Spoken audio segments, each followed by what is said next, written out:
शुरू करता हूँ नाम से अल्लाह के जो बड़ा मेहरबान और निहायत रहम वाला है। नाजरीन अस्सलाम वालेकुम रहमतुल्लाहि व बरकातहू। रियासती वजीर सीपी योगेश्वर के शागिर्द सैयद फयाज खुन मीरी जो पार्टियों को बदलते हुए दिल्ली की आम आदमी पार्टी तक पहुंच चुके हैं, इस मरतबा वार्ड नंबर 24 से रुकन बल्दिया के इंतखाबात में हिस्सा लिया है। अपनी तशहीर बहुत ही बढ़ चढ़ कर रहे हैं। हमने इनका एक इंटरव्यू लिया है जो आपके सामने पेश है। सबसे पहले आप अपना तारुफ कर दीजिए। सबसे पहले मेरा नाम सैयद फयाज खुन मीरी है। मैं 24वें वार्ड से आम आदमी पार्टी का कैंडिडेट। आपने आम आदमी पार्टी में शामिल होने की वजह क्या है? देखिए, मैं पिछली बार जब एमएलए इलेक्शन हुआ था तो मैं योगेश्वर के साथ था। पहले वो बीजेपी में जाने के बाद मैंने कांग्रेस ज्वाइन की। कांग्रेस ज्वाइन करने के बाद मैंने कांग्रेस के लिए बहुत से काम किए, बहुत मेहनत की। मुझे उम्मीद थी कि कांग्रेस इस बार मुझे टिकट देगी। जब मैं टिकट के लिए अप्लाई किया तो लोगों ने कहा, पार्टी लीडरों ने कहा कि भाई इस बार आपको टिकट दिया जाएगा, मगर ऐसा नहीं हुआ। जब टिकट दिए 13 तारीख को, मुझे 1.25 घंटे को, मतलब 1 घंटा 15 मिनट को DK रवि का फ़ोन आया कि साहेब रे बिल्ली पैजर तेल केड़स्कोबेड़ी ಈ ಸರಿ ಬಿಫಾಮ್ ನಿಮಗೆ ಕೊಡ್ತೀವಿ बोल। उसके बाद मैं जब 3 बजे तक इंतज़ार किया, मुझे फ़ोन नहीं आया। फिर बाद मैंने दूसरे लीडरों को फ़ोन किया, उन्होंने रिस्पांस नहीं दिया।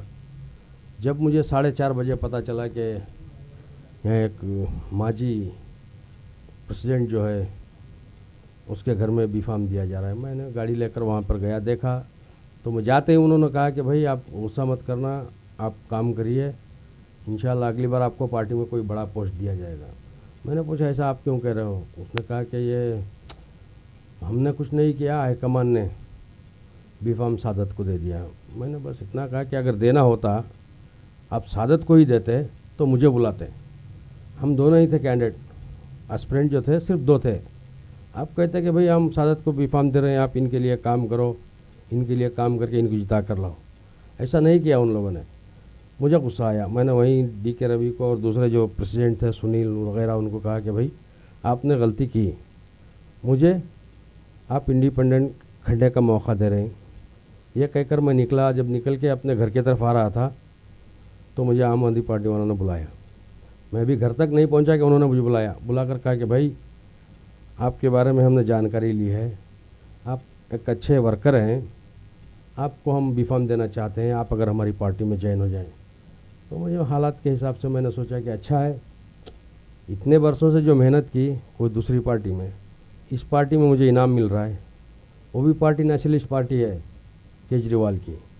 मैं इसे नेमत समझा, मैंने पार्टी ज्वाइन की। उन्होंने मुझे बीफाम दिया। बीफाम देते हुए कहा कि भाई आप तो हो, अगर कोई और कैंडिडेट हो तो देखो। मैंने 2 कैंडिडेट को बुलाए, एक 17वीं वार्ड में वासिल के ऊपर सैयद वसीम, दूसरा 25वीं वार्ड में असदुल्ला, उनकी बीवी यास्मीन बानो।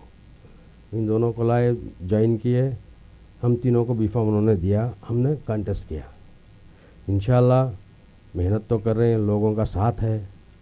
तकरीबन 20-22 साल से हम सियासत में हैं, बहुत कुछ कर रहे हैं। इंशाल्लाह उम्मीद है कि हम जीतेंगे।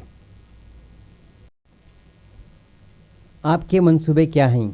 क्यों लोग आपको वोट दें? देखिए साहब, मेरा मंसूबा ये है कि हम लोग जब भी कोई कैंडिडेट चुनते हैं, मैंने पिछली 2 बार भी कॉन्टेस्ट किया था, एक बार कांग्रेस पार्टी से, एक बार इंडिपेंडेंट। मेरे भाई बड़े मियाँ साहब और आपके बड़े भाई बखश साहब ने कहा था कि ऐसा नहीं है, आप इंडिपेंडेंट रुको, काम करेंगे, जीतेंगे। मगर ऐसा नहीं हुआ। मगर कांग्रेस पार्टी की उस वक्त में जीत हुई। उसके बाद भी मैं काम करता रहा। आप ये मत पूछिए कि भाई आपने 24वीं वार्ड के लिए किया क्या। मैंने 24वीं वार्ड का टारगेट नहीं, मेरा टारगेट मेरा चन्नपटन और मेरा दायरा। जहाँ के भी जो भी लोग आते थे, चाहे पुलिस डिपार्टमेंट का हो, चाहे तालुका ऑफिस का हो, चाहे म्यूनसिपल का हो, इन कामों में मैंने बढ़ चढ़ के हिस्सा लिया। हर किसी के लिए मैं जब भी कोई काम करता हूँ, किसी से आज तक मैंने मुआवजा नहीं मांगा। आप पूछ पछाड़ कीजिए, अगर मैं 10 पैसा भी अगर किसी से लेकर काम किया है। अगर आप चन्नपटन के लिए काम करना चाहते हैं तो MLA के इंतखाबात में हिस्सा लेना चाहिए था। ये काउंसलर के इंतखाबात में क्यों हिस्सा ले रहे हैं? देखिए, सब वक्त की बात है। एमएलए अगर किस्मत में है तो वक्त भी आ जाएगा, अगर आप लोग मेरी कौम का साथ है। मुझे उतना ऊंची उड़ान की ज़रूरत नहीं है। तो फिर वार्ड के ताल्लुक से बताइए ना, आप चनपटन के ताल्लुक से क्यों बताएं? अपनी वार्ड के लिए आप क्या करेंगे ये बताइए। नहीं, मैं अपनी वार्ड में देखो, सबसे पहले क्लीनिंग का मसला है हमारे यहाँ पर। काउंसलर का काम होता है क्लीनिंग, दूसरा अपनी वार्ड के अंदर लाइट, तीसरा पानी का मसला। लोग इतना ही पूछेंगे आपको, आपके पास दूसरा कुछ नहीं पूछेंगे। आप इस पर अगर अमल नहीं कर सकते, अब देखिए आज मेरी गली में देखिए, इस गली में तकरीबन कितने 6 महीने हो गए क्लीन होको, 6 महीने हो गए थे।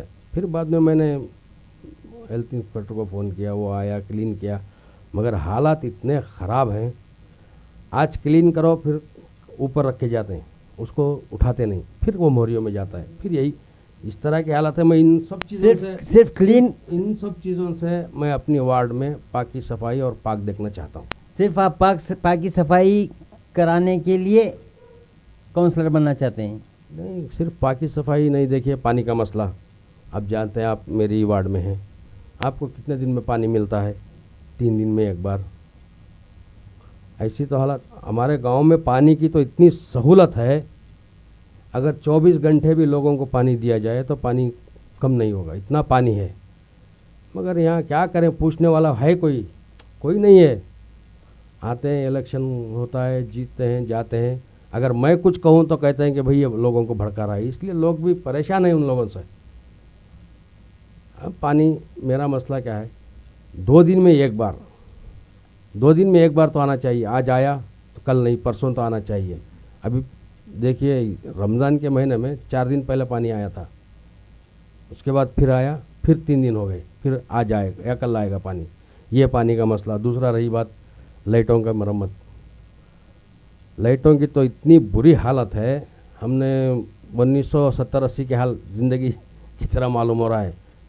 जब लाइट नहीं थे दायरे में, कहीं कहीं पे छोटे लाइट जलते थे, इस तरह का है। मगर सीएमसी के अंदर इन सब चीज़ों के लिए भरपूर पैसा है, भरपूर ताउन है, मगर लाने वाला नहीं है। मैं इन सब चीज़ों को आगे रखकर कुछ मेहनत करना चाहता हूँ। और मैं आम आदमी पार्टी में इसलिए गया कि मुझे केजरीवाल का मंशूर बहुत पसंद आया। मंशूरा? हाँ, जो मंशूरा है उनका वो बहुत पसंद आया कि गरीब से गरीब। अब देखिए हमारे यहाँ पर मैंने जो एजुकेशन लिया, इस स्कूल की हालत क्या है आज, कुछ नहीं। दिल्ली के अंदर आप यहाँ की बड़ी बड़ी कॉलेज और स्कूलों में उतनी फैसिलिटी नहीं है जितनी गवर्नमेंट स्कूलों में है। आप कहेंगे भाई आपके एक के जीतने से हो जाएगा, नहीं, बुनियाद तो हमें रखना है, फल आइंदा ज़रूर मिलेगा इसका, ये उम्मीद से मैंने इस मरतबा तकरीबन 9 उम्मीदवार वार्ड नंबर 24 से इंतखाबात में हिस्सा लिया है। इनमें किसका अहम मुकाबला है? देखिए 9 उम्मीदवार हैं, तकरीबन जो कैनवस चल रही है इस लिहाज से मेरी नज़र में 2 आदमी सामने आए, मगर एक तो नज़र नहीं आ रहा है, मगर मेरा मुकाबला तो डायरेक्ट जेडीएस के रफ़ीक साहब से है, रफ़ीक खुनमीरी से लगता है। इंशाल्लाह हम दोनों ने कैनवस की है, लोग जो फैसला देंगे हम उसे मंजूर करेंगे।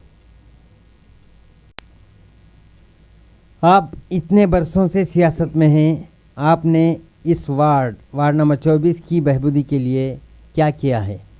देखिए साहब, जब भी कोई मौका मिला मैंने कुछ किया, मगर मेरी फितरत थी कि मुझे काम गिनाना पसंद नहीं। मैं जो भी काम करता हूँ सिर्फ ऊपर वाले की नज़र मुझ पर पड़े, इसलिए ऐसा काम करता हूँ। मैंने कभी कोई काम का फ़ोटो नहीं लिया, ना मैंने कभी किसी के सामने। आखिर में वोटर्स से आप क्या कहना चाहेंगे? बस मैं यही इल्तिजा, इल्तमास, आजिज़ाना गुजारिश, रिक्वेस्ट, अगर चाहे आपके पैर भी मुझे पड़ने पड़े तो मैं इसके लिए भी तैयार हूँ।